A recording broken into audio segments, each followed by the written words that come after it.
Whatever, man. Uh, yeah. All right. We just go off your Instagram. All right. We have Jess Guidroz here, founder of the Santa Clarita Veg Fest, and yeah, you're what father of two. And is that Correct. right? Two. Yeah. Yep. And Yep. 4 and 2. we met. How many years ago was that? Man, I think it was 2000, early 2017. Early 2017. You stopped by, interviewed me. You have a couple podcasts. You were running one. Are you still running the one that I was on? No, Thrive Academy. I've sort of put a fork in that and turned a new direction, but it's Cool. still there. People can still listen to it. You are episode 12, so you should go check that out. The news show. I don't know. I was a lot dumber then than I am now. So what I've done is made sure I know less now, and it works out better. But uh, Well, let me say something about that because I re-listened to it and a few weeks back, and dude, you really you dropped some knowledge on there, man. And I just want to say, being your guest here today, man, is a real honor because in my mind, you're like a podcast OG. You've been around for a long time, and you're one of the first three podcasts I ever started listening to back Barbell Shrugged at, I think 2013. So, it's kind of surreal even for me to be here with you, bro. So thank yeah, you, man. awesome. Thanks, appreciate that. Yeah, I've been my lifetime goal is 10,000 interviews, and I'm around 1,000 right now. So it takes about a decade. And it's been 8 years. So yeah, it'll take me a while to get there. I got another 40 years of podcasting ahead of me, or whatever it's going to be. It won't be podcast, it'll be something else. But yeah, I'm enjoying the ride. Tell us a little bit about yourself, because you are moving to the West Coast and you've settled down there in Santa Clarita and dove into your mission. Tell us a little bit about that. Yeah, man, absolutely.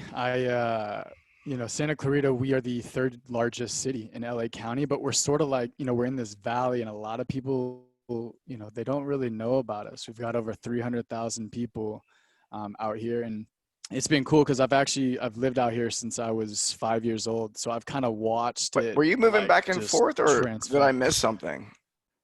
I, I feel like you No, were no, no. like, I wasn't moving back and forth.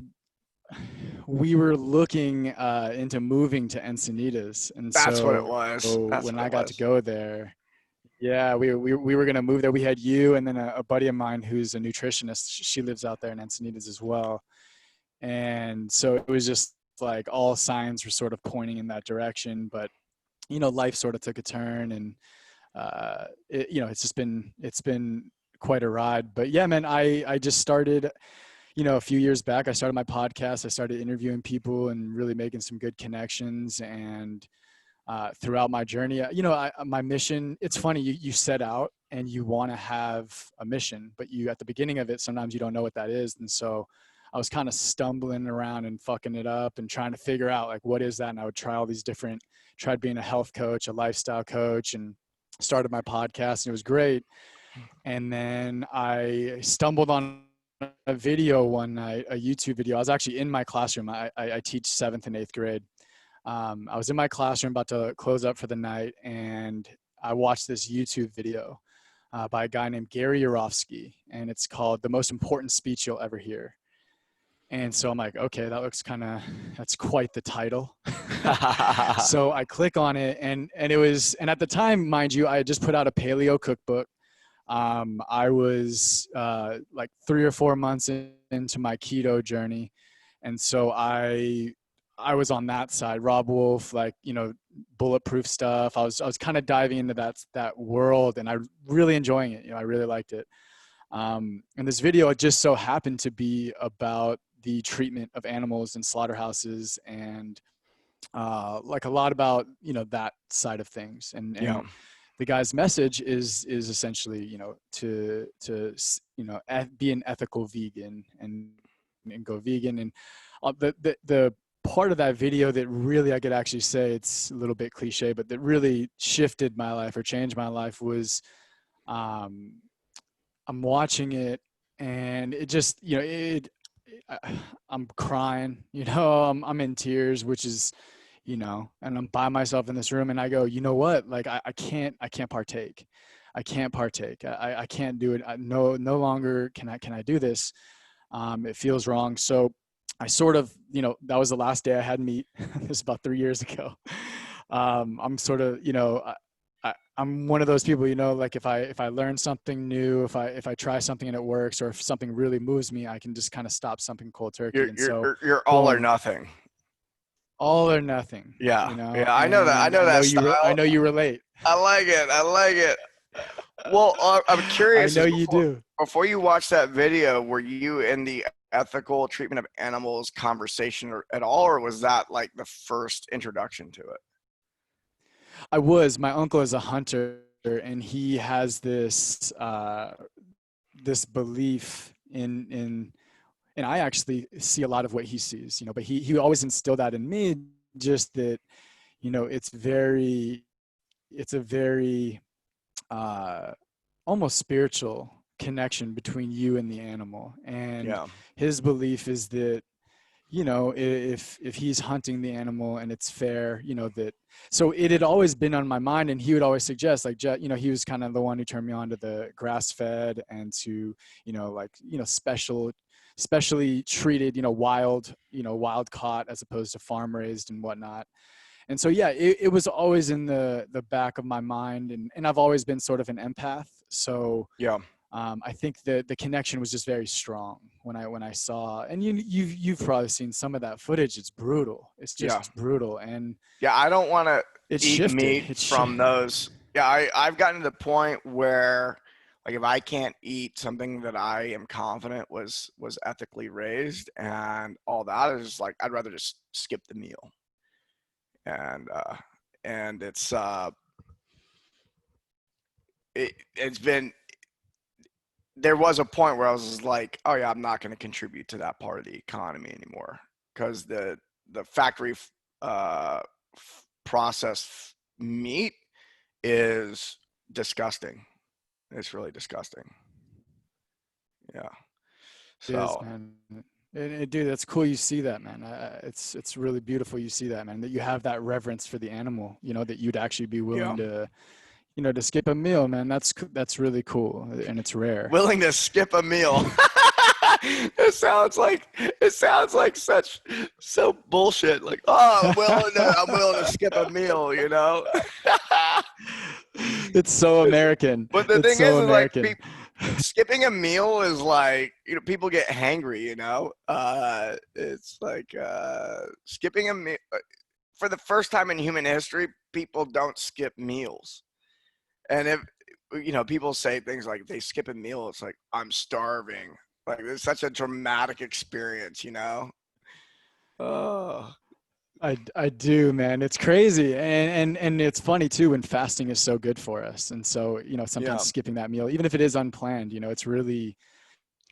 it's cool. But that's why, like, it is funny to say that, but it's cool that you're willing to do that. And I think more people are, because of, obviously things like YouTube and Instagram that are showcasing a lot of these things, and people going into these slaughterhouses and capturing content and releasing it, and then it goes viral, so a lot of people, and then not to mention the documentaries and all these things. So and I fall, I think, in a unique place, because I don't know many vegans who had a paleo cookbook before they were vegan. I mean, I know yeah, there are a lot of them, but yeah, I don't know a lot of them personally. And I think that I have a respect, for both sides. And I don't think it's, I think if you dive deep into either side, and I think that's actually, if you kind of look at the landscape right now, is that's a huge issue we're facing, is people are having a very hard time listening to other perspectives and seeing past a person's opinion, and recognizing, like, hey, yeah, that's your opinion and I don't agree with it,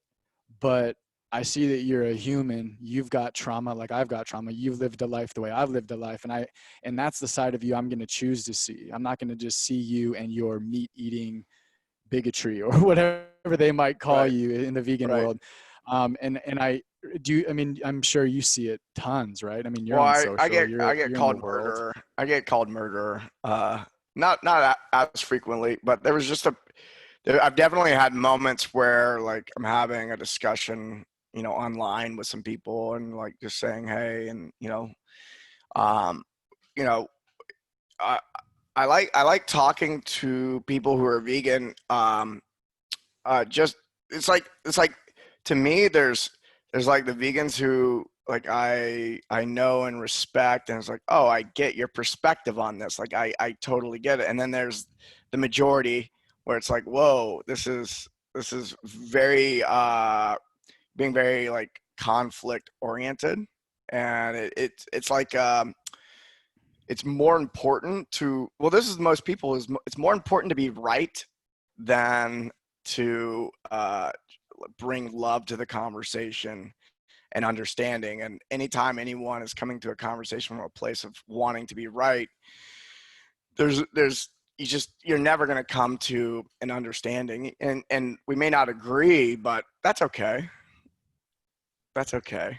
It's it's totally okay, right? Yeah. And I think it's even having that, because how can we form a community, or how can we come to an understanding of each other if we become so dogmatic? And it's funny, my dad and I were talking at the beach yesterday. We're sitting kind of watching the wave. It was a beautiful day yesterday at Carpinteria Beach, and we were talking, and it was just like, if we want to have, or if we want to be right, and you're giving me these studies that prove that your meat diet or the carnivore diet is this, and I'm showing you vegan studies that show a plant-based lifestyle is the same way, we're literally going to meet. And it's like, and my dad was saying, he's like, studies, they show kind of what you want them to show, and it's Yeah. who, you really want to dive deep. It's who's funding the study, and are they biased, and double blind, all these things. And it's like, really, we, at the end of the day, it kind of boils down to what works for you,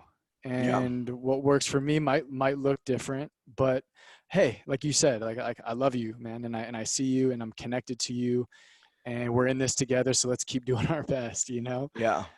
Well, I think what's common amongst most vegans, and also like I'll call them hardcore paleo, like, because there's the people who get into paleo because of, I want a better body composition, or vegan too. Like I've had a lot of friends who are like, oh, why are you going vegan? They go, oh, I want to lose weight. I'm like, like going paleo or going vegan, like adopting these things in order to lose weight is just like it's not a sustainable reason to do it. And there's just so much Mm-mm. more to it. I think that where you and I would align in the philosophies is like, and what's in common with both groups is they want better sustainability of the planet, and they want, like, we all want the same thing, but how we're going about it is just different. And this is where we're having I think a really big issue is, like you were saying, there's this lack of communication. There's this lack of the ability, because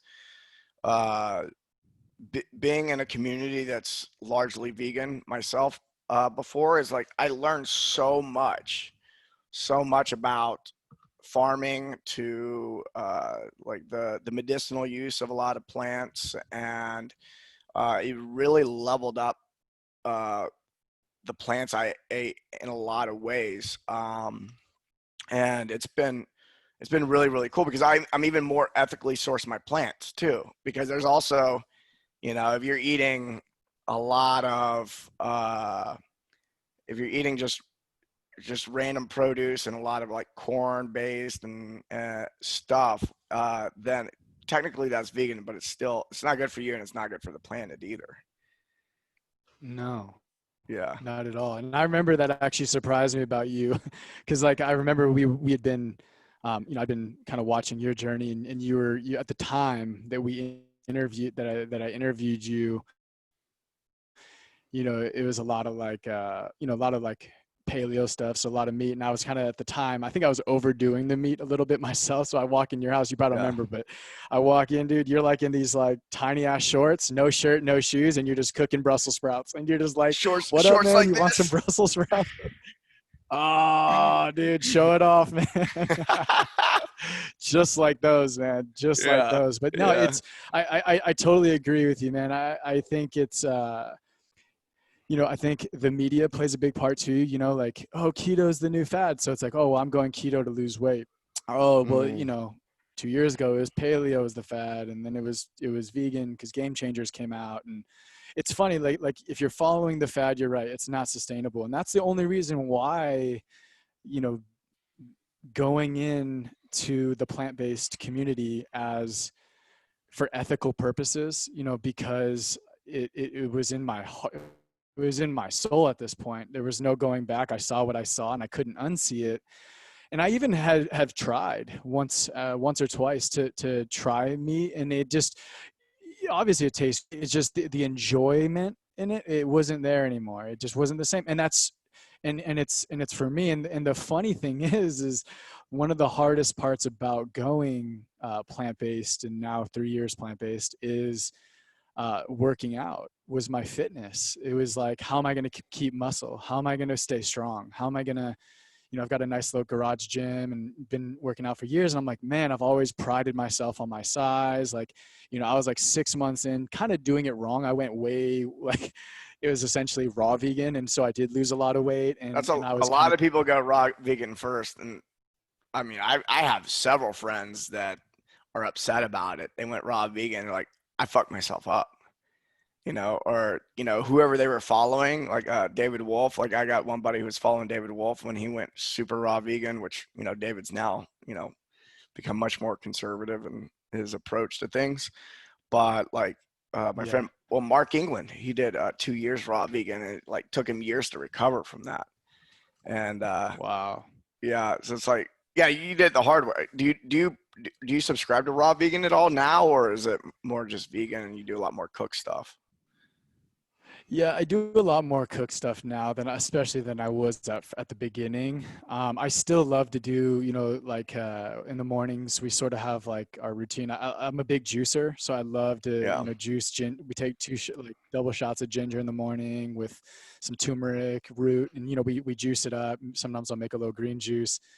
And then I love to have a smoothie, for breakfast or lunch, especially now that it's so hot outside. Yeah. So I end up being raw anyways till about 3, like, cause I'm really, we drink cacao every morning, and cacao's got tons of fat. And so it's the ceremonial grade. So it's a really high quality cacao. So we end up, I feel full and satiated till about 2, 3. And then I'm craving that first cooked meal, like I'm ready to get down on it for sure. Nice. Yeah. So But tell me about the transition. Like, I know a lot of people, whether, I mean, that's a major dietary change to pull an entire like group of foods out.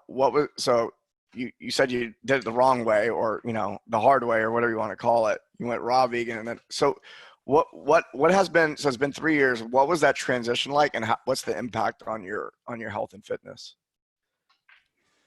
Yeah, it's so I think the transition, the hardest part of the transition was the first 6 months. It was learning new recipes. It was, okay, going raw, like, cause when you're paleo, or when you're just not vegan, you think vegans eat salad. Like, oh, you're vegan. What do you eat? Salad all day? Like, that's the joke, right? Like salad and fruit. Like, so that's kind of what you do. And you start following people and you learn. And I think the journey really changed for me when I got locked into some good recipes, some good pastas, some good, rice and veggie stir fries and sushi, just different things. I still do the tofu thing. I still don't do, I can't do soy. My body just doesn't react well.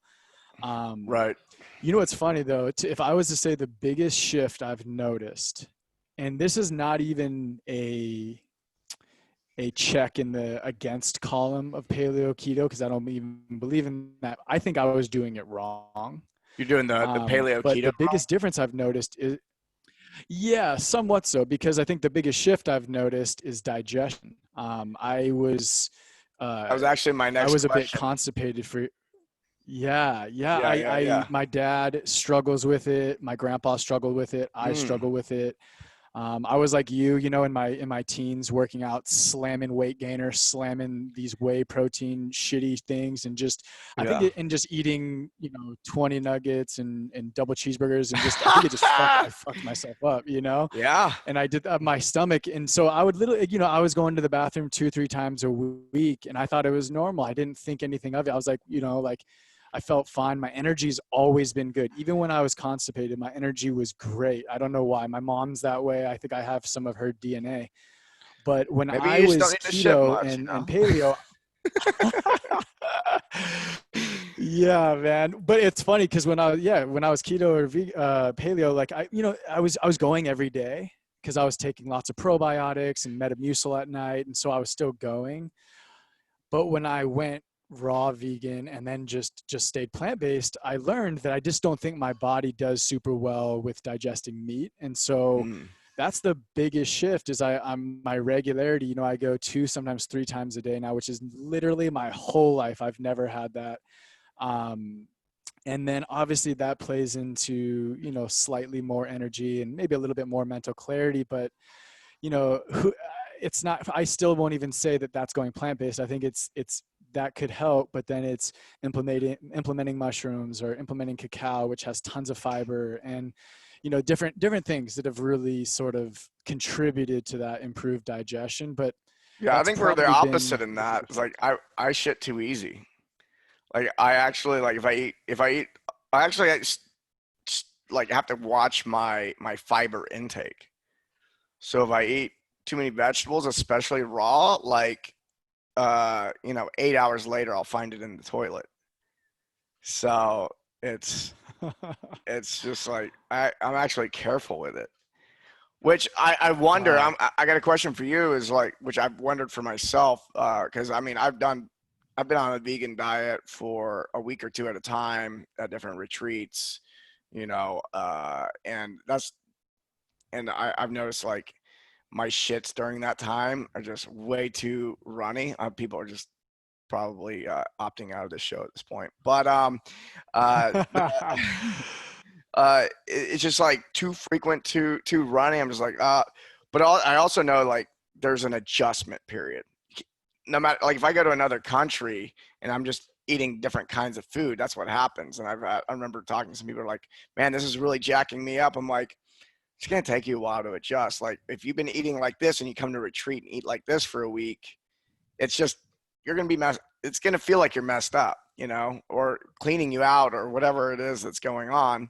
uh, so I'm curious about that. Like, did you have like a big adjustment in digestion? Did it immediately? I mean, it sounds like you weren't having movements regularly, and this made you regular. Whereas I'm Mhm. like I would be, yeah, yeah. I would have to do it for longer to know Yeah, if it would man. work for me.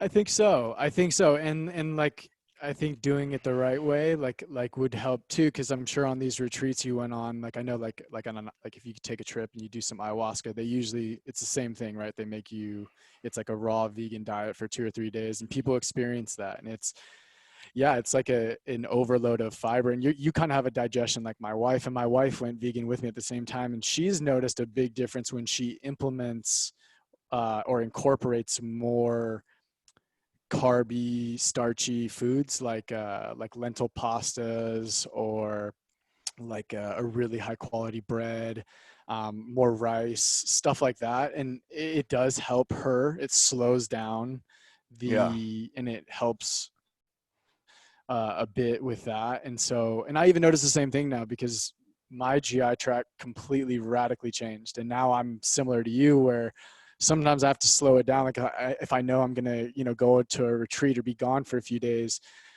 I'm going to lower my raw food intake a bit, and so I feel you, yeah. man. Yeah, I mean, what we're talking about is very unusual for people to consider. I mean, if you rewind 5 years ago for both of us, we were probably not, we weren't paying attention to digestion. It was more of, or 10 years ago, it's like no digestion. Maybe we're checking in on our energy, but not in touch enough with our bodies to actually know what the fuck that means. And then, just pound more NO explode in coffee. And then making Yes. making the transition away from how do I make my muscles as big as possible to what's actually happening inside my body. It's because the shitter is like the place where I like if I go in the bathroom after somebody and looking, I was like, I need to look at your shit, or you need to tell me about your shit. Like they're like, am I, how am I eating? I was like, what's your shit like? Let's just start there. It's true. It's true. It's so funny. One of my first podcasts, I had on a naturopathic doctor, and I asked her, "What's the first question you ask somebody when they come to see you?" She said, "How often are you pooping, and what does it look like?" Those are the first two questions she asked. Yeah, If you want to know a person's health, that's where you go. And it's funny when you said earlier, you're like, people are logging off now, tuning out. I bet you more people are a lot like interested in this dialogue because no one really does talk about it, but it's like it's so important. it's uncommon. It's uncommon. Okay, so yeah, what's the journey been like? How's It the health is. and fitness been the last 3 years? Like, so you went from basically a meathead to, changing to a vegan diet for ethical reasons.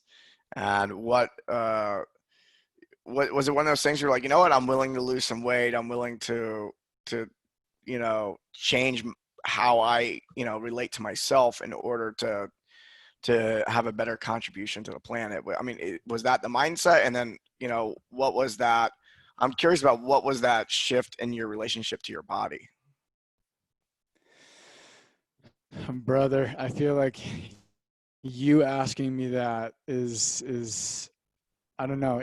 Watching you has been very helpful. I got to tell you, man, because I love how I know that was a big shift for you, was going from that meathead. It's all about the strength and the numbers to how does this feel, functionality, mobility. And that's really, that journey and learning to love myself for being 20 pounds, 25 pounds lighter, and, not the guy that shows up and my friends I haven't seen in a while grabbing your arms like, dude, look at you, bro. Like, you don't get that anymore. And some of that Yeah. is especially as a man, is very gratifying, and learning to see yourself in a different light, in a new way.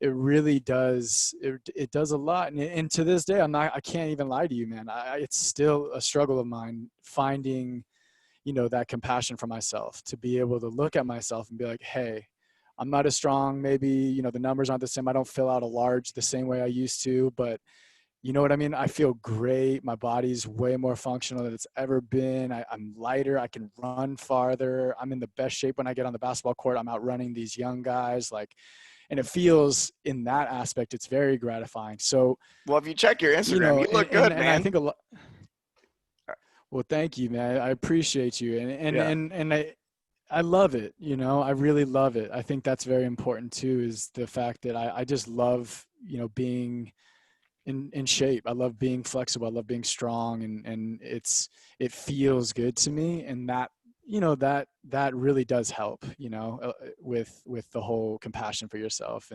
And my wife, she's dope, man. She's always telling me like, like, you look great, yada yada. And I feel good, and it's good to hear, but you know how it is. You've got to feel it yourself. And I think, Yeah.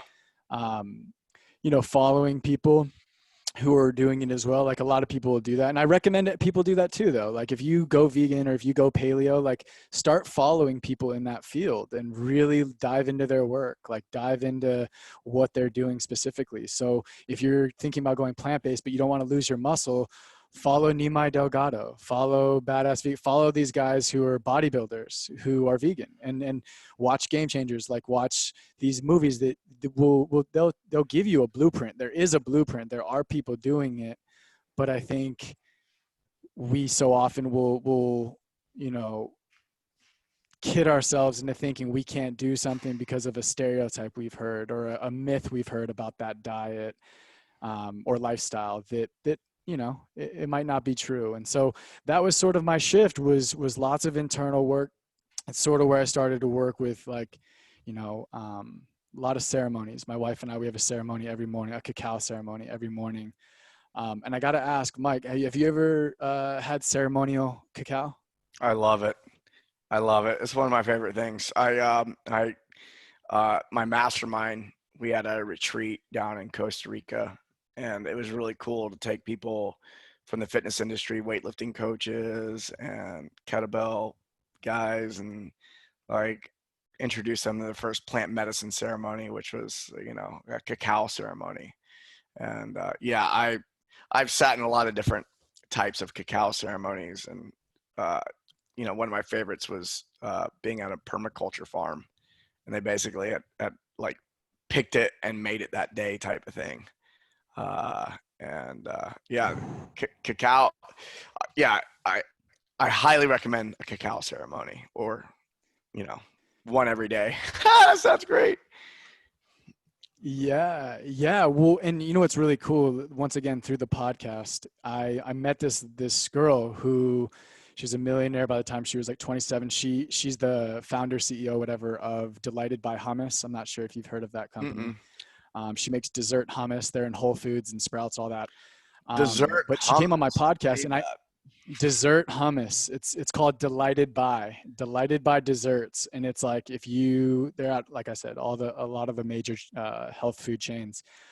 But I actually didn't find her through Delighted by. I found her through Cacao. I had heard through another lady. She said, you have to try this ceremonial grade cacao. This girl flies to Guatemala and Peru. They harvest the cacao there. It's whole bean, so it's like, it's blessed by a shaman, and they fly it back to America. And she lives in California. She lives in like Laguna Beach. And I'm like, okay. So I start following this girl. I tried the cacao. It's amazing. I get down there and I interview her, and the whole thing ended up being about this cacao. And we had this incredible ceremony. She's led several since then. She's a huge sponsor of our Veg Fest. She's just a super rad, awesome human being. But what I've noticed is, so it used to be coffee, and in the morning, you know how it is. It's a heart opener. Yeah. And my wife and I, there's something sacred about sitting in the morning. My 2-year-old and 4-year-old will put on Moana or some movie for him to watch. Not proud of that, but I will do it temporarily, so that my wife and I can sit outside, in the sun or under a tree, and we'll set our intention. What's your intention for the day? And as she's setting her intention, I'm asking her questions, and why that, and how have you been feeling? And she shares it with me as we're sipping, and then she does the same to me. And it's like this thing that has allowed us to connect on a level that we have never been nearly as connected in. And I think it's not, the cacao is like the bonus. I just think it's breaking bread with your lover or your loved one and setting intentions with each other. That is like one of the most powerful things that, I was never taught that, I was never, no, my parents didn't do that, but it's really unique, and it's cool now too, because we have some friends who are a little bit more open-minded who will come over, and instead of drinking beer or wine immediately, maybe that follows later on, but we'll sit and we'll just pour a cup of cacao and set our intentions. And it's like this, it goes from like, hey, what's this? Oh, the weather. Oh, the quarantine, crazy, yada, to like, what's your intention for life? Like, what do you want out of today? Yeah. And like, it just takes it from here, and it just digs you deeper and connects you. And it's, that actually might be more life-changing than going plant-based, to be honest. Yeah. The intent. That's beautiful. That's beautiful. I know quite a few people, not many, quite a few people who have a ceremony for themselves, set the intention of the day, say a little prayer. And I have my own thing I do in the mornings. And I think what you're sharing is beautiful, because doing that with another person every day, setting the intention, it sets the tone for the whole day. And when you do it with somebody else, they can actually remind you of your intention throughout the day. Does that happen? All the time. Yeah. The time. Yeah.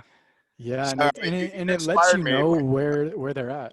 Yeah, you inspired me. I want to, I have, like I said, I have my own little thing. I like to be by myself, but I, I'm dating this new woman, and she was like a few weeks into hanging out. She says, you're the most intentional person I've ever met. Like everything, like from the food you eat, how you sleep, how you drive, how you, like, everything is on purpose. So like everything, like the water you're drinking, all this stuff is like just blows.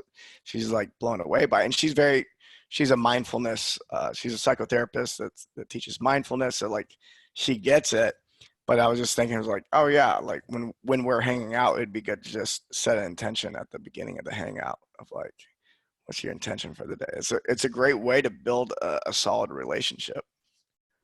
It really is, and it's like a daily check-in because like one of us will wake up and we're just frustrated, and you can always tell like right away like the energy's off, and there's something about having that space, like it's like a sacred space. I even have like so I have like a tribal ceremonial Pandora station that I play, and it's like tribal flutes and all that, and Oh yeah. because it's about that, because you have to, right? It kind of sets the, okay, now I'm in a safe space and she can open up and really be honest about what she's feeling, and there's no judgment because I'm about to share mine and get vulnerable with you. So I'm really like open, and I'm not mad at you. I want to know, I want to be here for you. And it's you're right, man. It is powerful, and I agree with you. The new girl you're dating, bro, you are a very intentional person, and you're very present. I'll never forget. It's so funny, man. We when I was out at your house in Encinitas, I was like, man, it's like everybody in Encinitas is enlightened, dude. And you like looked at me and you're like, yeah, I wouldn't say enlightened, but they're definitely a different vibe out here. And I was, hey, and I had just walked in your door, so like I was kind of like up here, right? Like I just meeting you, and it's it could be awkward, and like I just said, man, it's beautiful here in Encinitas, yada yada. They're in light, and you just, bro, like dead, like it was. I'll never forget it, man. Clearly. Yeah, I've studied enough to realize that the enlightenment word is being thrown around in the wrong direction like way too often. You're like, oh, I'm gonna, they start talking and then they drop the enlightenment word. I'm like, you are in the opposite direction of enlightenment because enlightenment doesn't include fantasy, and you're living in a fantasy. You're out of touch. Like when people are talking, it's like you're out of touch with reality. Like that's the opposite. Like get rid of the illusion, whatever. But when you're in the illusion, which I'm in illusion, I'm not saying I'm enlightened, but I know enough to like, I know when I'm not seeing it. Uh, Amen. Same, man. And yeah. I'm actually curious, bro. I saw you posted something. I think it was yesterday, or the day before. But what is your morning routine looking like these days? You know what? It varies. I look at my morning routine. I do it the same way as my workouts. So it's like, what do I have for the day? And like I know when I go to bed what I have for the day the next day. So I wake up and I don't touch my phone for the first couple hours. And it varies. I'm always having new experiences and integrating new things in. So this past weekend I had just some of the most amazing yoga. I did 2 days of yoga. My friends were getting married. There was 7 of us in attendance, and so we spent 3 days together. And we opened up 2 of the mornings with kirtan, which is just singing and playing instruments. Which it was the first time I've done like that much chanting and singing and playing of instruments for over an hour, and then getting into breath work, and then into like a vinyasa flow type thing. And it was just like 2.5 hours later, I'm just like, oh my God, this feels amazing. But I took pieces of that.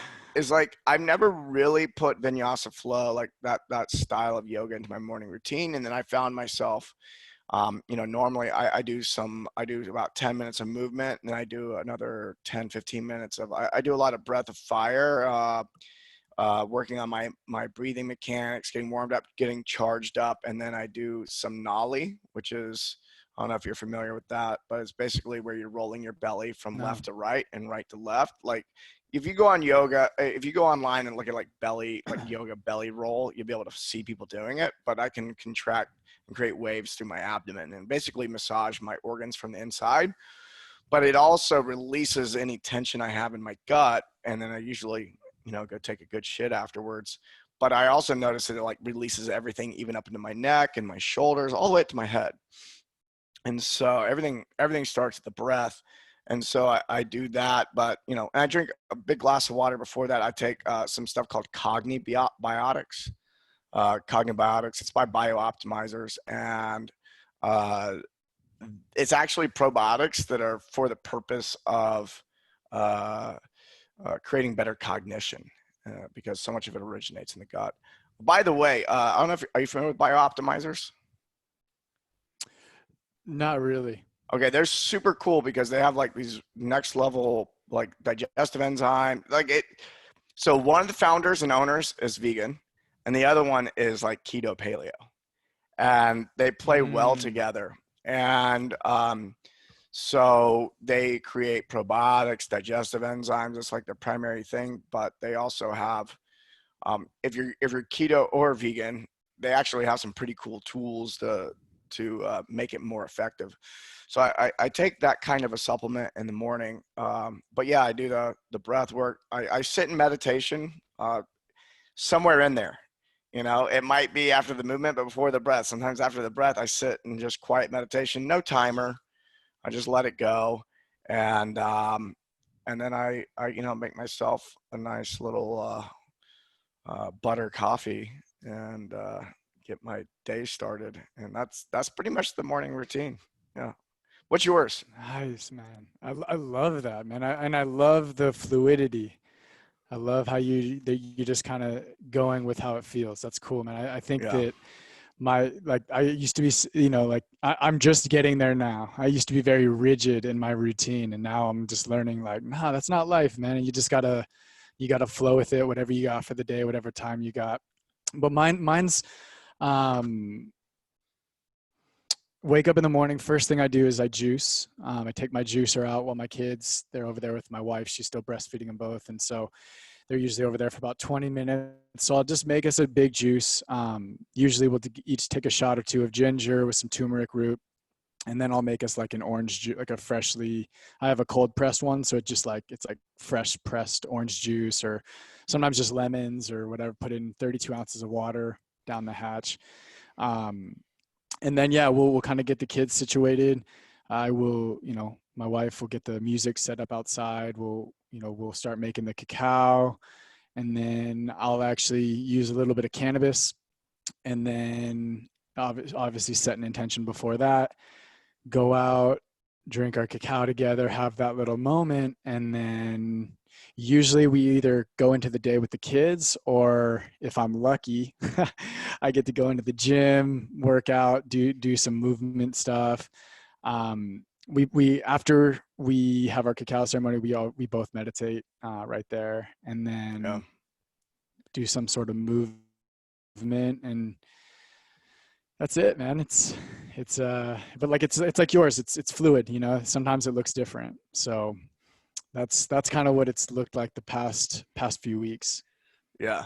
Yeah. Nice. That for all those people that used to have the excuse that I don't have time for a morning routine, like that really just went away for the majority of people that, working from home and this and that. And so everyone just heard my morning routine, which is really great for a single guy who has space in the morning. And then you just heard a morning routine from another guy who's got 2 kids, a wife, and includes those other people in it to a degree. So it's look, it can be done, folks. It can be done.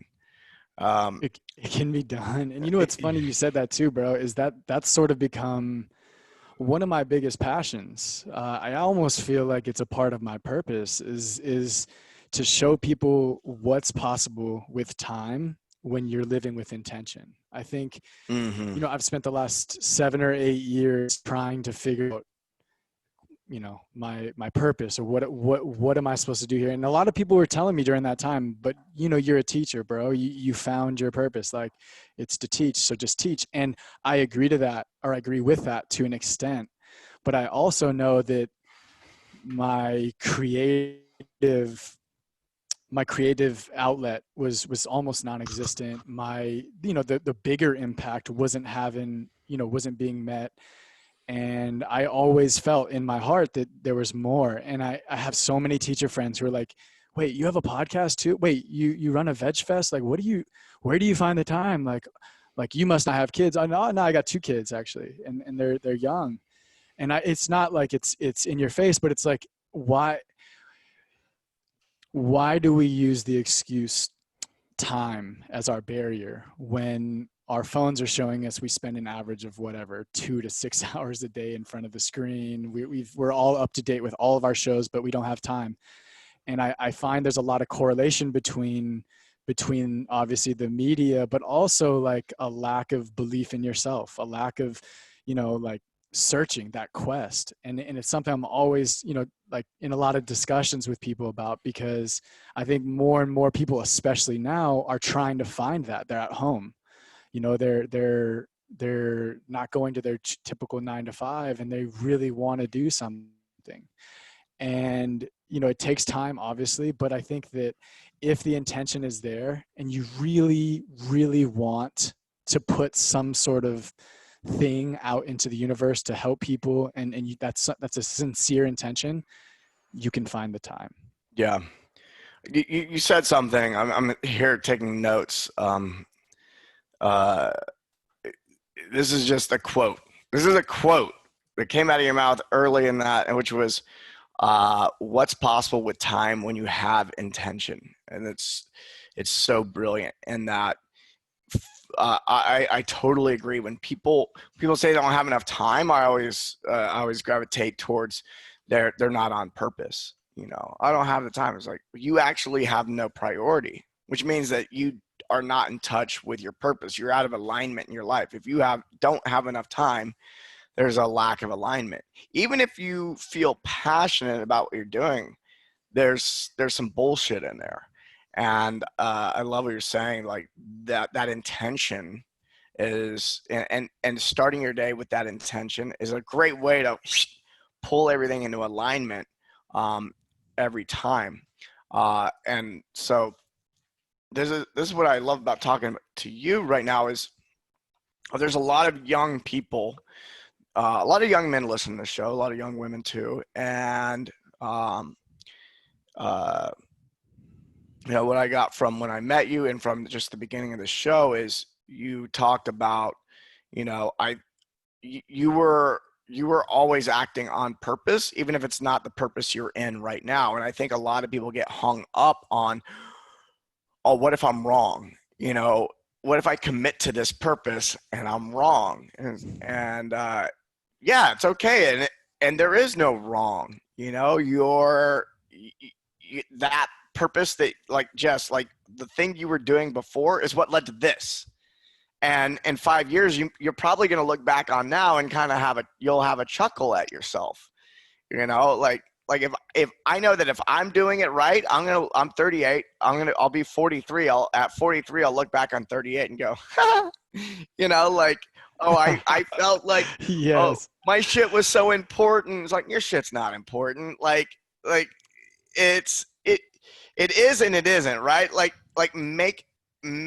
set an intention and be really on point with that, but also know it can change. And I think that a lot of people are so resistant to change, they don't recognize that it's okay if your purpose changes. And you're a really courageous man, because what I've distilled down is the thing that keeps people from committing to a thing, committing to a goal, committing to a purpose, is a lack of courage, and this is where I see anger as a really amazing tool that I've learned to use, and I imagine you have too. And that is like I let myself be angry for a week a few weeks ago, and depressed. I got angry and depressed. It was great. One of the best weeks ever. Not really, but it's good to go down those pits. And I was really getting upset about what was happening in the world and a lot of things, and focusing on what I don't like. And what I love about, we coach a lot of people to focus on what they do want and what they do like. And once you get good enough at that, then you can go back and go, what the fuck am I pissed about? All right, let's get worked up over that. I'm gonna like bring that energy up. I'm gonna get mad. And it's like, all right, now the the irresponsible, childish thing to do would be to open my mouth and then just tell everybody how they're wrong and what I don't like about what's happening and what I don't want to happen. But an adult, someone who has like done the work and is an adult, what you can do with that anger is channel into, okay, what do I want to be different about the world? What needs to be, because until you handle the work with yourself, you have no business telling other people what to do in the world, because your own personal wounds are just going to be projected out onto the world. And that's primarily what's happening. And get clean with yourself. Like, no, I handled that shit in myself. I've done that work. I've sat with myself. I've, disappeared long enough and meditated and journaled and hired coaches and processed and all this stuff. Get that right first. And then, first you're going to be angry with you. And when you'll know the difference, like you get to a point where you're like, am I angry with me or am I angry with other people? It's like, well, a lot of times, like, I'm angry with other people, but I'm also angry at myself for not stepping up and taking the lead and being more vocal or whatever. And so, yeah, just recently I let myself get really angry. And at the end of the week, I'm like, all right, so what am I going to do about it? And it's like, oh, okay. And I was like, I got this whole new plan. I got like years and years of things to do inside this new purpose, which is very close to like what I was doing before, but it's like way more on point and it's more global and so on and so forth. It's like, fuck, man. And now it's like I've got this underlying like just running anger, but it's like feeding me, and it's feeding it, and I'm not taking it out on myself. I'm not taking it out on other people. I'm channeling it into work and into that purpose. So everyone listening, Dude, is like, if you're upset, that's how you channel it. You take that anger and you channel it into how you're going to help people. But if you channel it into how other people are dumb or other people are taking advantage or whatever, it's just that you're going the wrong direction. Dude, that I totally agree. And that was so spot on. And I think that anyone listening who wants to start this journey, or maybe they've started it and quit, I agree wholeheartedly that it is an inside job first. It really is. And I think the two most powerful things you could do is set a very clear intention. And even if the intention is just to simply discover your purpose, or if it is to serve the world, or if it is to, create a change that you do want to see, if that intention is honest, if that intention is constantly come back to, revisited, and then every action you take from that point on, you're being guided.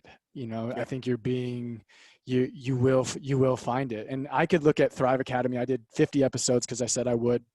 I could easily look at that as a failure. We didn't get the listeners I thought we would, this and that. It didn't go the way that I had projected, but it led me to you.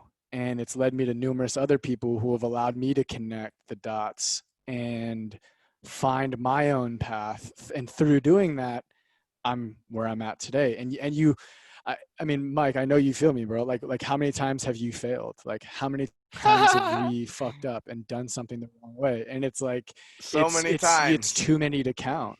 Yeah. And I think it's funny. My favorite, I'm a big hip hop guy. So Nipsey Hussle passed and I had a really rough time. I had a really rough time with his passing. He was somebody who, anytime I needed inspiration, I watched some of his interviews. He's one of the most articulate people I've ever watched speak. And watching him and his number one thing that he would say, you'd expect some sort of like maybe a Tony Robbins answer for how can I be successful or how can I, pursue my passion. You know what he says? Don't quit. Don't quit. Don't quit. Just keep going. And his clothing, his whole thing was the marathon, and life's a marathon, and it's not a sprint. And if we stay on this journey with strong intention, dude, we're gonna be exactly where we need to be in the journey, and life becomes more fun, and it becomes more enjoyable that way, I think. Yeah. I want to give everyone a little tip around the purpose conversation is, maybe people are like hearing this tip And so I'm getting less DMs about it. Like, how do I find my purpose? But what I've gotten down to is like, what people really want is to experience a sense of purpose.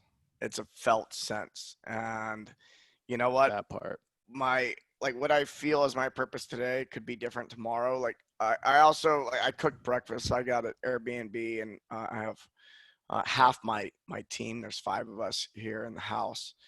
And I cooked breakfast for the team, and I was like, that this is my purpose right now. I'm experiencing a sense of purpose. And and then I switched the podcast. I'm like, oh, I'm having a sense of purpose now. And it's like, is this purpose greater than the purpose of cooking breakfast? No. But it's like, but if I go through the day and I don't if I'm doing something where I don't feel a sense of purpose, I have to check in and go, what am I doing? And that constant attunement to that feeling, that sense of purpose, that's, to me, that's my soul guiding me. My soul said, cook them breakfast. My soul said, you know, do yoga this morning. So that I could be more prepared for the day. And I enjoyed it because I was experiencing that sense of purpose. And that's where that being in that constant state of enjoyment comes in really handy. Even if I'm feeling angry and sad, I'm like, there's a purpose for this, and I can have a much deeper appreciation for it. And I think that if we are committed to being inside of that sense of purpose, then you'll look up, 3, 4, 5 years later, and people will be going, oh my God, like, how are you living your life? You have such a sense of, you know your purpose. You're so impressive because you know your purpose. And it's not how I used to view it and how a lot of people view it now is like, one day I'll wake up and the purpose will just come descending from the heavens through my crown chakra, and then I'll know, And it's like, it's not, kind of like, it's like, one day I'll be meditating under a tree and enlightenment will hit me. It's like, no, bro, that's not how it works. By the way, this requires work. And it's something that's actually an issue we have in our country right now, is like, people would rather just be told what to do than to do the work. And when we say the work, like, you got to take control of your own life. You've got to, that's a part of it. You've got to take control. It is, man. And that's where the momentum comes in, right? The momentum comes from inspired action. Like, the more we can feel that and just take steps forward, the more momentum we get. It's like, all right, the energy and it, like law of attraction, whatever you want to call it. But like, like you said, like, if the intention is clear and you feel it in your soul, you feel it, you just know what you want. It's crystal clear. You're looking for it. You're seeking it out. Everything you do has a purpose. Everything you do is leading you to where you need to go. And I think it's actually, now looking back at kind of what happened when I surrendered the idea that, like you said, it's going to drop into my crown chakra and I'm going to be this enlightened, like, it just isn't that. But when I was like, accepted that, surrendered that, and was like, hey man, you know what? It's funny. My wife and I, our number one intention that we set the most is to be present and lighthearted. Those are like our 2, I would say 60% of mornings. We want to be present and lighthearted. And it's funny because that lightheartedness, I think, that play, that fun, that viewing this as a journey, and it's not this thing that I have to figure out by this deadline in order to be successful or whatever this destination is. But when it's lighthearted and it's like, hey man, I cooked my homies some breakfast this morning and that was my purpose. Now I'm going to meditate so I could be a better person, to be more tapped in. Hey, like, there you go.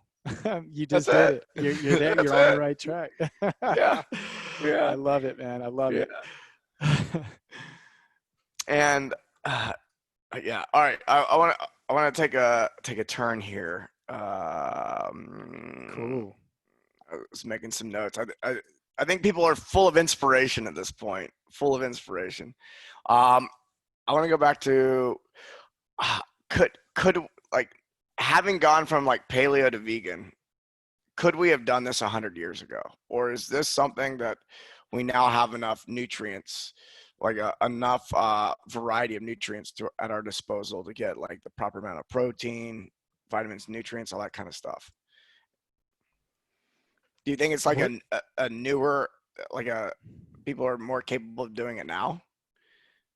Like it's easier? I, I think it, yeah, I think so now. Probably. I think back then maybe like geography, like where you lived, would have been a big issue. And I think now, obviously, with grocery stores and all that, I think it does make it easier. And with Google and YouTube, you can essentially figure out how to meet protein requirements eating these foods. And I do think it's easier. I think it's once again though, I think in order if you do want it to be sustainable, I would recommend maybe I I don't know any vegans really who have been vegan for a long time who are vegan for their health. It's not. I mean, my dad actually is the only one. He had a heart attack at 48, and he's Mm-hmm. always done real bad with meat, and he took it out, and he's a new man now. But I think to answer your question, I think it is easier now. Do you agree? Yeah, yeah. Like I look at like what it take to be a healthy vegan, and it's like it takes a lot of work. From my perspective, people probably look at how I eat now and think it takes a lot of work too. But you get used to whatever you're doing. But yeah, like being able to source, like if you look at vegan bodybuilders and stuff like that, like the hoops they're jumping through are not like probably not the way the average vegan is doing it. True. Very Yeah. true. Yeah, that's a oh my God, that's an understatement.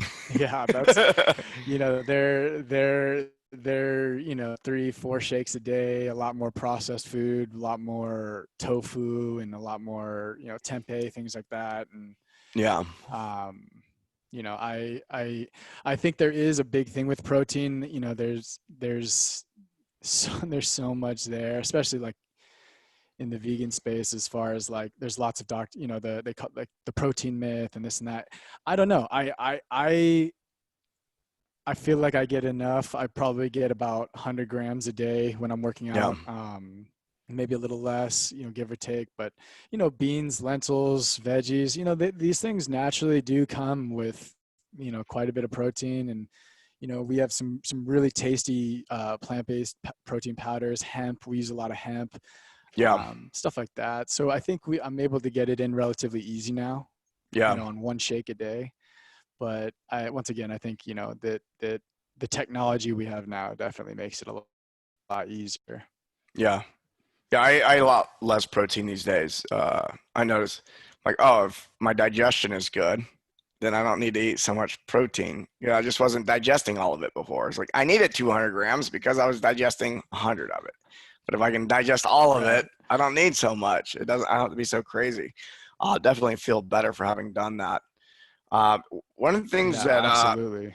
I've been watching, and since COVID hit, I actually spent some time in Utah and talked to some people who are involved in ranching and all this stuff. And this will probably make you sad, and you may already be aware of it. But when COVID hit, and there was shutdowns of restaurants, and there were shutdowns of all these different processing plants. There was some major processing plants.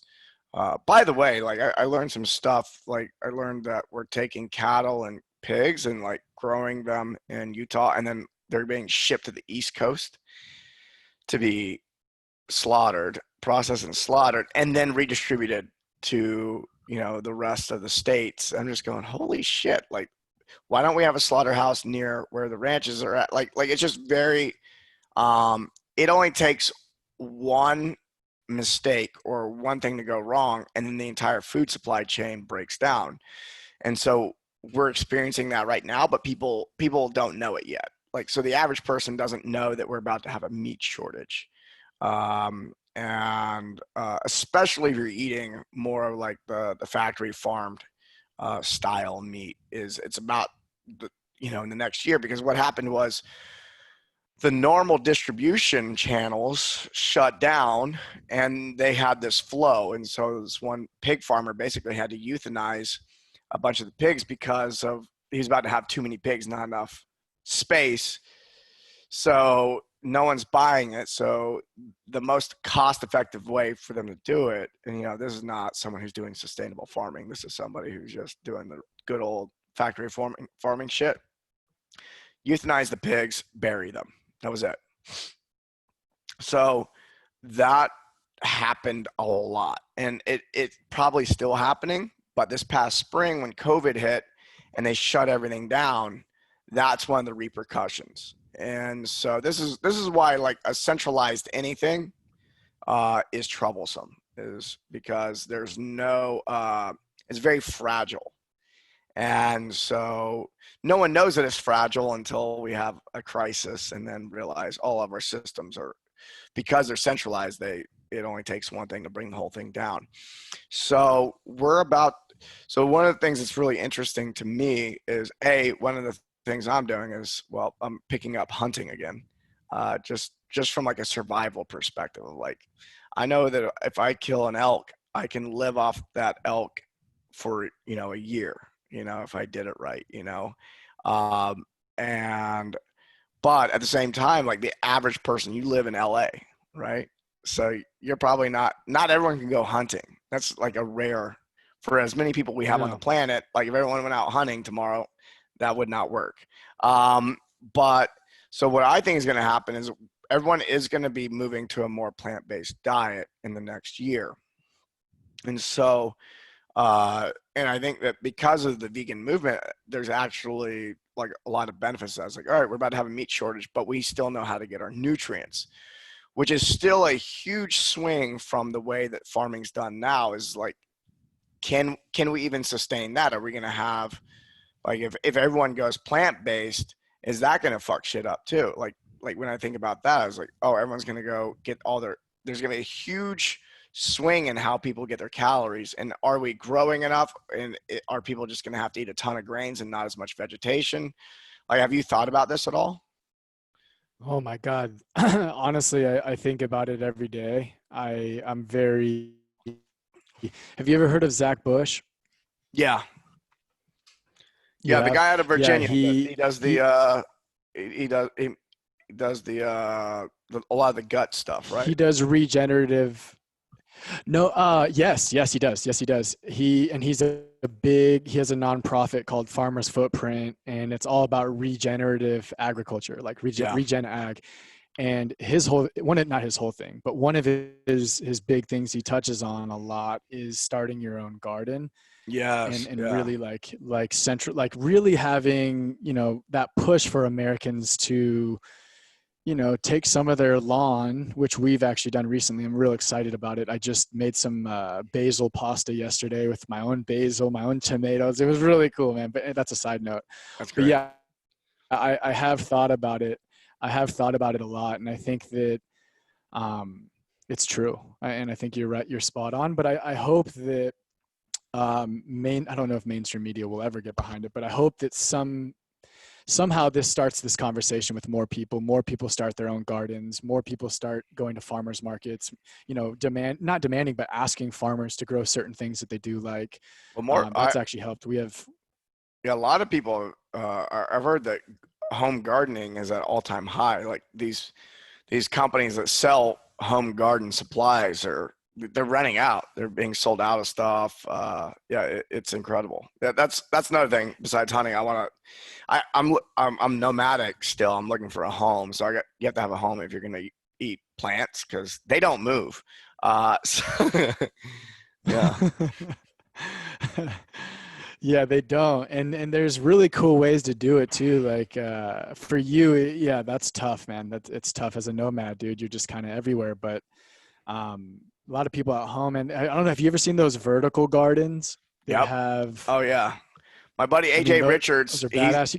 his family's in ranching, so he's got like all that like grass-fed beef he has access to, and then he has the vertical garden stuff going on in his backyard, and he's in the desert, St. George, Utah, and yeah, I was there for 2 months. By the end of 2 months, he had something he could give me that I could eat, and it was really Wow. like if you start Wow. farming, like if you start gardening, you may be surprised at how quick you can be eating your own food. I'm really fortunate. The Airbnb I'm in, there's garden in the backyard. day one, we went and picked a bowl of raspberries, and that was one of our snacks. And it was like we didn't even have to hit the store. But the Airbnb has a garden. They're Nice. just like, yeah, have at it. There's a big What? apple tree. Yeah, yeah. Mike, dude, of course you're at an Airbnb that has a garden, dude. That's so fitting for you. You're picking blackberry raspberries, dude. We were at Carpinteria yesterday, and we were walking by with my son, and we saw a blackberry bush, and we literally, our faces were just covered in blackberry juice, man. We were loving it. But I think that this whole thing, though, it's like, I am an eternal optimist, and I do think that although the landscape is super shitty right now, and the COVID thing, and just everything going on, and I know there's a lot of fear and a lack of a sense of control. And I do think a garden is a great place to start. Like all the resources are there, all the, as far as like YouTubing, how to do it, where to do Oh it. You yeah. can do it indoor, outdoor. Um, but I think that it is opening the dialogue for the bigger question, right? Like what are we doing? Like our food system, like we need to rethink that, and we need people to come up with ideas and how to make it more localized, and where like we're all, otherwise I'm gonna move to Idaho, buy a plot of land, and start a commune. You know what I'm saying? Like I'm really like that's something that my wife is a nurse, I'm a teacher, we have friends who's a doctor, a farmer. Like we're like, dude, we could really do that. And I mention it now, and it's funny because so many people are like, they're asking questions like, are you serious? Because I'd be down to go. Like and it's like, Dude, it's kind of sad, but it might come to that. all the benefits of living in the city have just been taken away. And and I know in San Diego, I was talking to a friend who's got a big network of people, and a lot of entrepreneurs live there that aren't from there, and a lot of people just went home.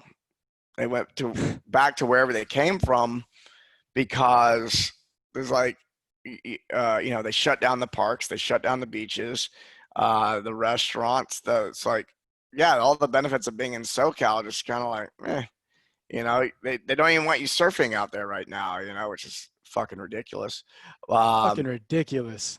yeah, it's like, oh, by the way, yeah, don't go get fresh air and sunlight because you might get the Rona. And it's like, no, no, we know the fucking virus. If you're outdoors, is like you'd have to have someone sneeze in your face.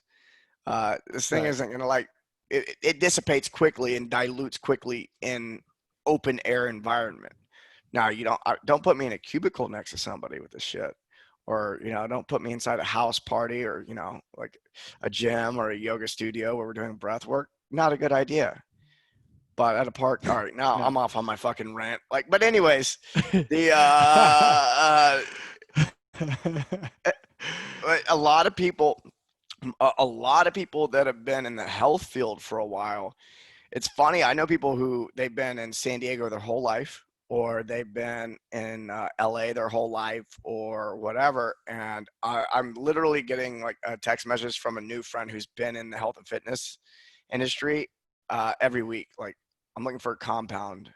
I heard you were looking for some land. I'm like, yeah, I was checking out Nevada. I'm up here in Oregon. Like, I'm scoping out. I'm doing some comparison. Like, where do I want to, settle down? It's like this whole situation has, um, again, it shows us how fragile the supply chain is, and how fragile city life is. Being in the city is extremely, it's there's a lot of convenience, but the drawback is like you're on top of each other. Like if a disease is going to spread, it's going to get to you in the city way more than someone who lives out in the country. Like if that's what you're concerned about, like move out to the country.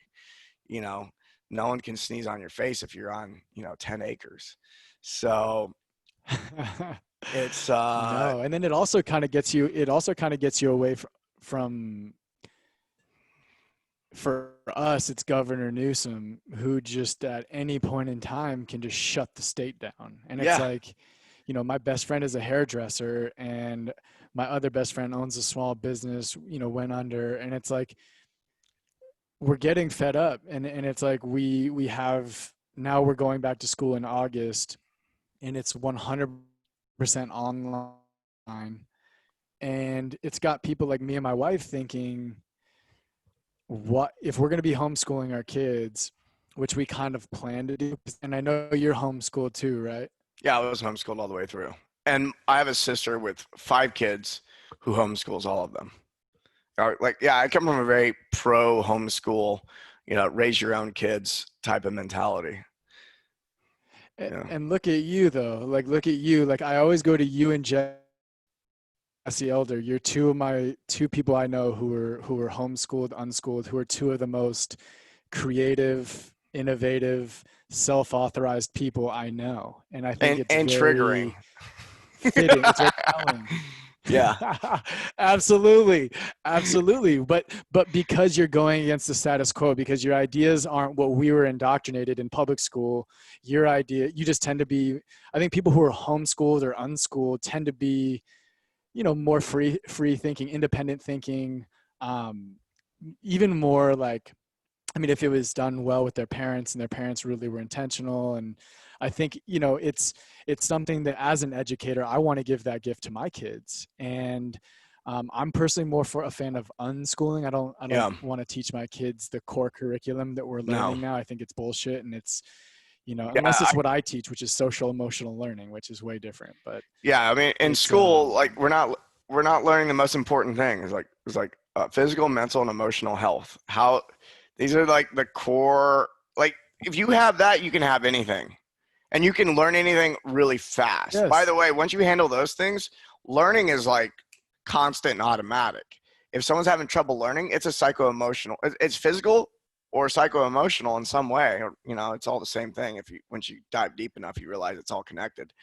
Uh, but yeah, it's like, oh, this kid's having a hard time learning. I'm like, yeah, what the fuck is going on in his life that's causing him to not be able to be curious and interested, because I think that the natural exactly. way of being is curiosity. And I think that the school system really, you know, trains kids not to be curious. It trains people to have the right answer and not and have the right answer that's in the book.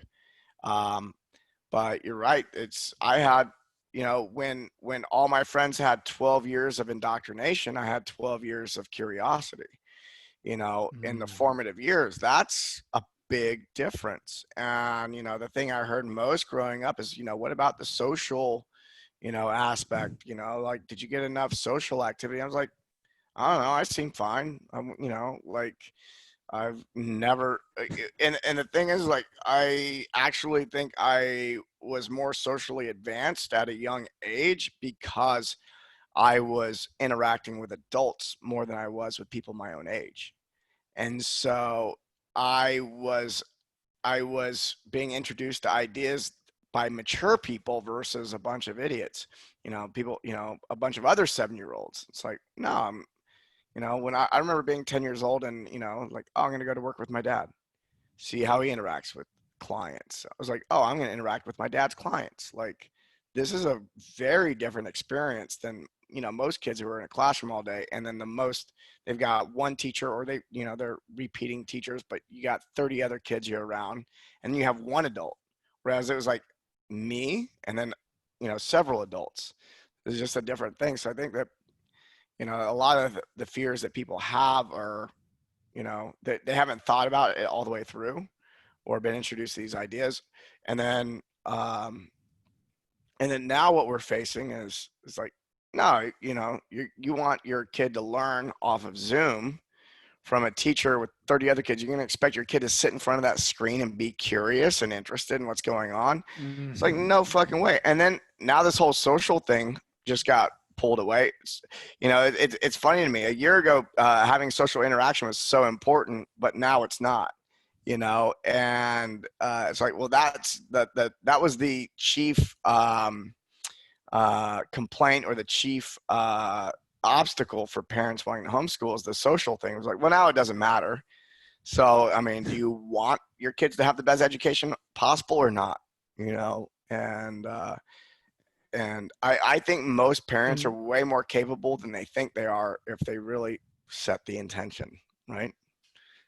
Absolutely. And I think they have to have a fundamental belief like you do and I do, that curiosity, your child's curiosity, is the most important thing to foster. That it's Yeah. not about teaching, because, for example, I keep using my best friend Jen. She's amazing. She has 2 kids, and she was not a good student. She just didn't fit the mold. She didn't get math and science. It just kind of confused.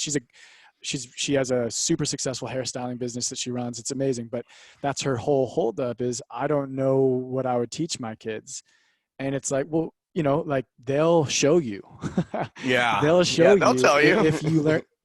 They'll tell you. And in the meantime, start a garden, right? Like, in the meantime, Yeah. make some friends with the neighborhood kids. Hey, maybe even start your own little homeschooling pod. And that's something that Yeah. we're doing, is join up with 3 or 4 or 5 other families who have kids who are like-minded, and get them all together. And then, hey, Mike is really good at breath work and meditating, so he's going to teach the kids how to do that today. And then Jess is really good at cooking, so Jess is going to teach them how to cook a meal today. It's like, you can really, like, the But how way are that, they going to that get that education really good naturally. engineering job one day, at Google? How are they going to live out Yeah. my dream for my child? You know? Exactly. And if that's their holdup, there is no real good answer other than what you just said. You're kind of trying to live out your child. Do they want that? I mean, if your kid turns 11 and you just see he really wants to be an engineer, and that's what he wants, then yeah, maybe you can, reconsider your course of action. But I think it literally comes down to learning as a parent, which is it takes a while, but learning to watch, learning to observe. We're not the dictators telling them what to do. And this is, I've learned as a teacher. Like, I mean, 7th and 8th grade, like, everyone finds out I teach junior high, and they're like, God bless you. You're doing God's work. Like, Jesus Christ, those were the worst years of my life.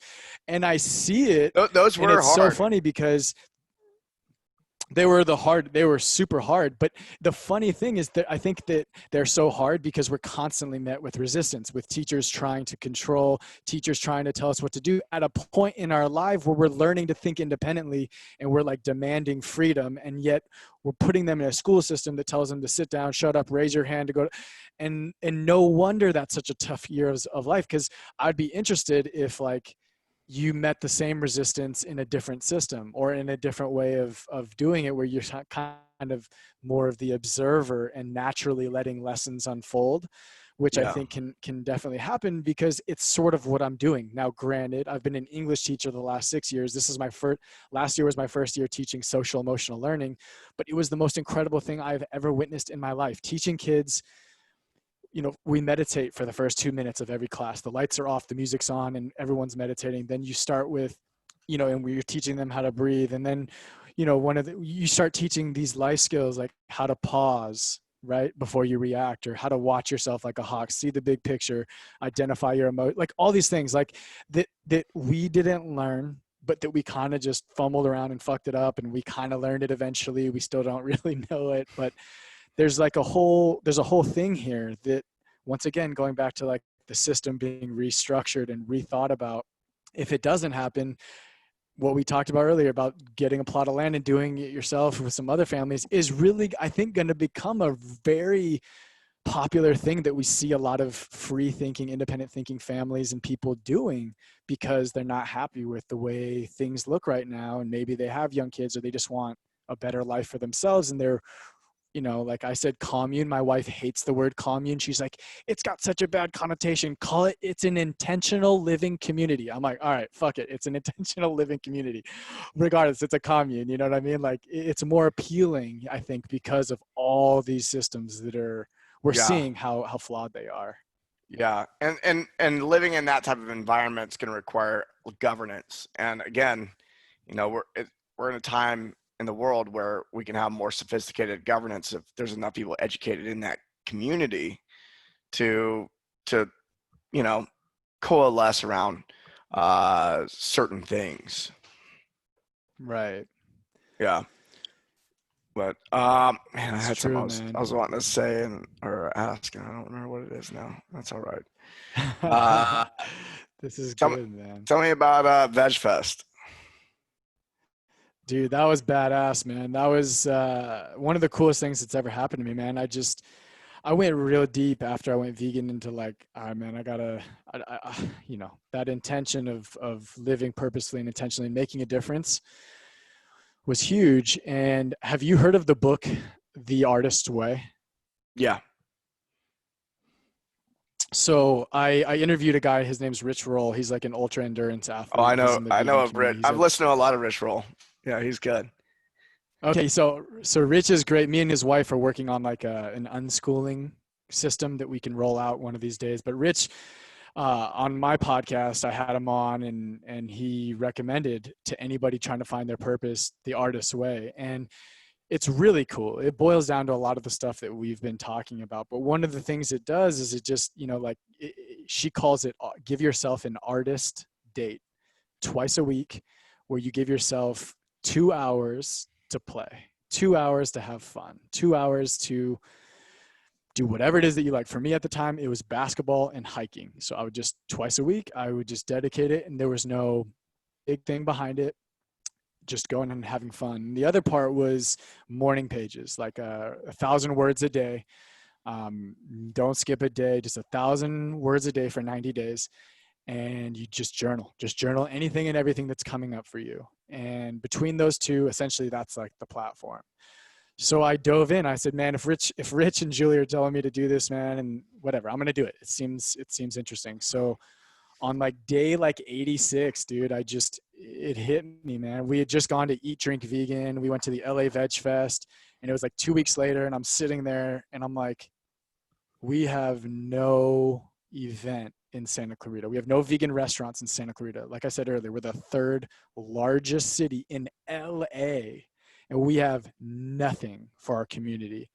And I know there's got to be a community. And that sort of was being shown to me, that your purpose is to create community, get people together, start a movement, create, or whatever that is. So it dawned, I said, hey, in a meditation, I'm like 25 minutes in one day, and I was like, you need to start a Veg Fest in Santa Clarita. You need to create this event. And I went all in. It scared the shit out of me, but I'm local. I had connections with some people in the city. The mayor, was down with the cause. Up here, we're in support of it. And, we did it. Last year was our first year. We had 2,000 people come out. We, had a DJ and, just unlimited pours of beer, wine, and kombucha. It was just a blast. And it was just all vegan food. And it was like, and it's all vegan junk food, which is nice because most people who come are foodies. They're not vegan.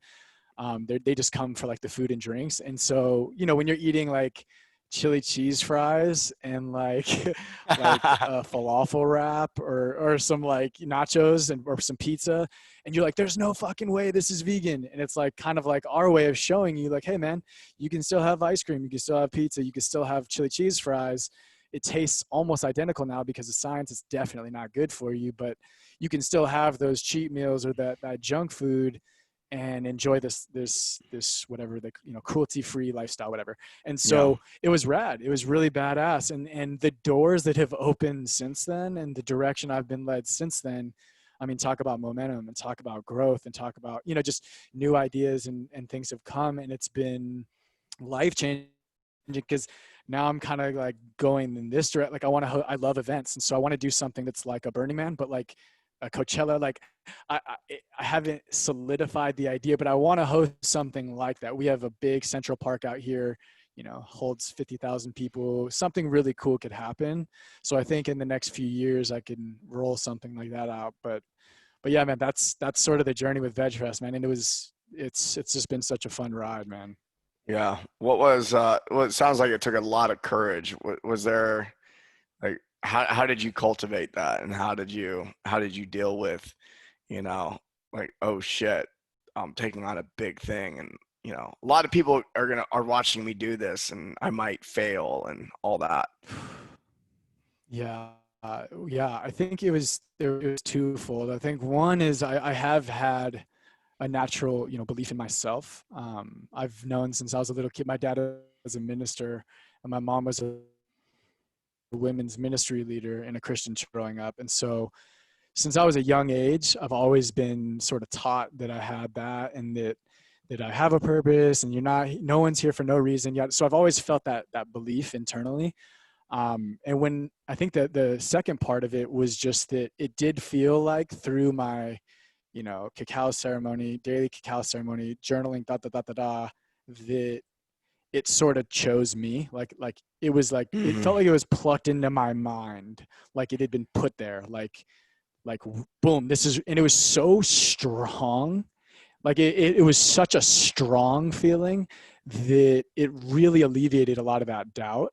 Because I said, and Mackenzie, the one who owns Delighted by Hummus, she has this belief that your entity has its own energy force, its own life, it's its own entity, and so you're sort of just this catalyst that it's coming through. But I think having that separation, realizing the Veg Fest needs to happen, I'm just the one it chose. It also kind of lightened the load a bit and gave me that faith that it chose me, and I'm just going to do my, 4 agreements. I'm just going to do my best and have some faith it's going to work out. Nice. Love that. So what's the next move for you? What's the next move? What?